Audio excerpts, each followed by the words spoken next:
बानो चिड़िया टिल्लू चिड़िया के लिए मजेदार भोजन लेके आई थी।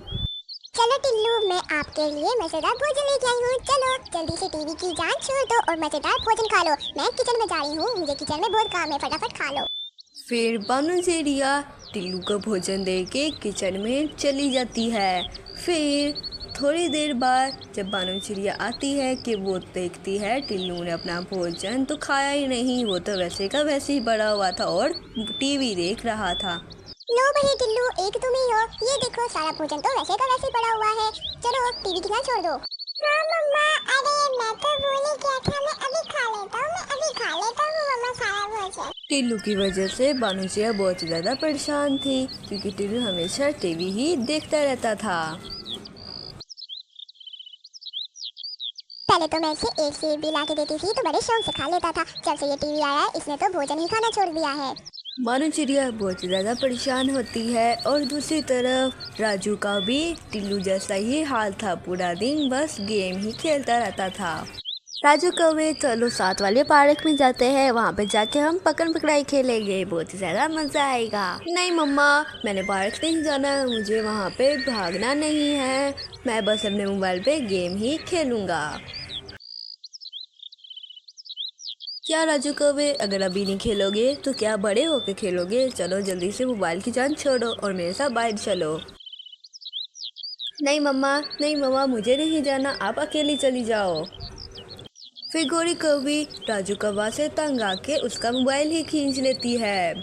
मम्मा मेरा टैब मुझे वापस करो, मेरा फ़ोन मुझे वापस करो। ये आपने नहीं, ये मेरे पापा ने मुझे लेके दिया है, ये मुझे वापस नहीं दूंगी तो नहीं दूंगी, जाओ अब जाके बाहर खेल लो, ये नहीं मिलेगा। अरे मम्मा, अगर आप मुझे मेरा मोबाइल नहीं दोगे तो मैं खाना नहीं खाऊंगा, मैं खाना ही नहीं खाऊंगा। फिर गोरी कौवी राजू से परेशान होके उसका मोबाइल उसे वापस कर देती है और राजू दोबारा से गेम खेलने लगता है। और दूसरी तरफ बुलबुल का भी बेटा ऐसे ही करता था, पूरा दिन मोबाइल देखता था और जब पढ़ने बैठता था उससे याद ही नहीं होता था। क्या हुआ है बुलबुल चिड़िया, तुम क्यों नहीं याद कर रहे हो? तुम्हें घंटा हो गया है, तुम्हें कुछ याद ही नहीं हो रहा। चलो जल्दी से ये सारा याद करके मुझे सुनाओ, मुझे अभी सुनना है तुमसे। तुम तो पूरा दिन मोबाइल। अरे मम्मा मेरे से पढ़ाई नहीं होती, मुझे मोबाइल चाहिए, मैं तो मोबाइल देखूंगी, पढ़ाई पूरी मेरे से नहीं होती। अरे तुम इतनी कमज़ोर कब से होगी? चलो मैं भी तुम्हें मोबाइल दे देती हूँ। बुलबुल को तो सबक ही नहीं याद हो रहा था, वो किताबें रख के मोबाइल देखने लगती है। इसी तरह सारे बच्चे ही टीवी और मोबाइल देखते हैं और टिल्लू भी और उसका दोस्त भी सभी सारे मोबाइल और टीवी देखते हैं। फिर एक दिन कालू जी आपने राजू को मोबाइल क्यों ला के दिया है? वो ज़रा भी मेहनत नहीं करता, पूरा दिन मोबाइल देख। राजू मेरा बेटा है, अगर वो जो मेरे से कहेगा मुझे उससे ला के देना पड़ेगा। और तुम उसकी माँ हो, तुम्हें चाहिए कि तुम उसे खेलने भेजो, ना कि उसे मोबाइल दो। और तुम्हारा बेटा तुम्हारी बात नहीं सुन रहा तो सारा इल्जाम मेरे पे डाल दो। वाह जी वाह। वाह जी वाह, सारे तालियां बजाओ, गलती भी खुद करो और सारा इल्जाम भी मेरे ही पे डाल दो। जैसे तैसे करके कालू जी राजू की ये आदत छुड़ा दो, गेम खेलने वाली। काला कौवा गोरी कौवी, तुम दोनों लड़ क्यों रहे हो? ये सिर्फ तुम लोगों की ही गलती नहीं है, बल्कि ये हम सबकी ही गलती है। हमारे भी बच्चे हमारा कहना नहीं मानते, पूरा दिन मोबाइल देखते हैं। तो ये सारी समस्या हम सबकी है। अगर हमने अपने बच्चों को रोका नहीं तो वो पूरा दिन टीवी और मोबाइल ही देखते रहेंगे। इसी तरह तो वो बड़े होकर बहादुर कैसे बनेंगे? हमें ना कुछ करना ही पड़ेगा।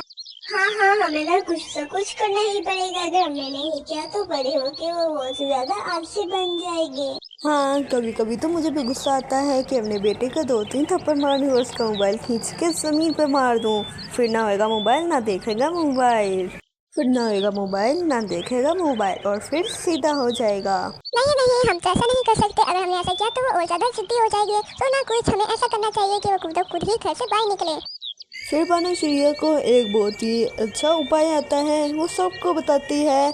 फिर बानो चिड़िया के साथ बाकी सारे पक्षी मिलकर बानो चिड़िया के साथ जाने लगते हैं उसके उपाय के मुताबिक काम करने के लिए। फिर सारे पक्षी अपने अपने बच्चों को लेके घर से बाहर आ जाते हैं, वो भी एक घने जंगल में। अरे पापा, आप मुझे कहाँ पे ले आए हो? मैं तो अच्छा खासा घर में मोबाइल में गेम खेल रहा था, आप ऐसे ही मुझे बाहर ले आए हो। और देखो तो सही बाहर में कितनी ज़्यादा गर्मी है। बच्चों सामने देखो, सामने एक डोरी जा रही है। अब सबने इस डोरी से गुजर के आगे जाना है और आगे इतने ज़्यादा बर्गर मिले पड़े हैं। जो इस गेम को जीतेगा उसे ढेर सारे बर्गर मिलेंगे। बानो चिड़िया की ऐसी बात सुन के सारे बच्चे बहुत ज़्यादा खुश हो जाते हैं। बर्गर की बात सुन के सारे बच्चे इस काम को करने के लिए एग्री हो जाते हैं। फिर सबसे पहले राजू कौवा खड़ा होता है और उस डोरी पे चढ़ने लगता है, मगर एकदम तो राजू कौवा नीचे गिर जाता है। और राजू कौवा बहुत ज़्यादा बुरा गिरता है क्योंकि वो पूरा दिन मोबाइल देख रहा था और उसके अंदर ताकत नहीं थी। उसे देख के बाकी सारे बच्चे भी ऐसे ऐसे करने लगे। फिर बुलबुल का बेटा आता है, वो उसे अच्छे से पार कर लेता है।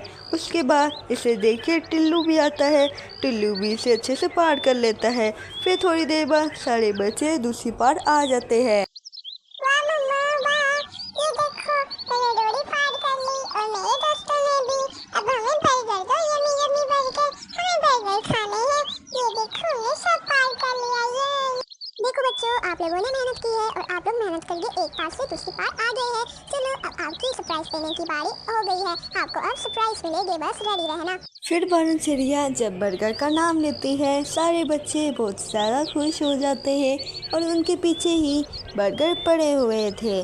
फिर बुलबुल का बेटा बोलता है, हाँ हाँ बानो आंटी, बहुत ही मज़ा आया, अब हमें बर्गर दो। फिर बस बानो चिड़िया सबको बर्गर ले देती है और सब मज़े मज़े से बर्गर खाने लगते हैं। तो दोस्तों, ज़्यादा मोबाइल नहीं देखना चाहिए। अगर आप ज़्यादा मोबाइल देखेंगे तो आप ज़िंदगी में सफलता नहीं पा सकते और आप पूरा दिन और ज़्यादा आलसी होते जाएंगे। तो दोस्तों, सनी टून्स जैसा चैनल की वीडियोस देखने के लिए हमें लाइक, सब्सक्राइब और शेयर करना मत भूलिएगा। आपका धन्यवाद।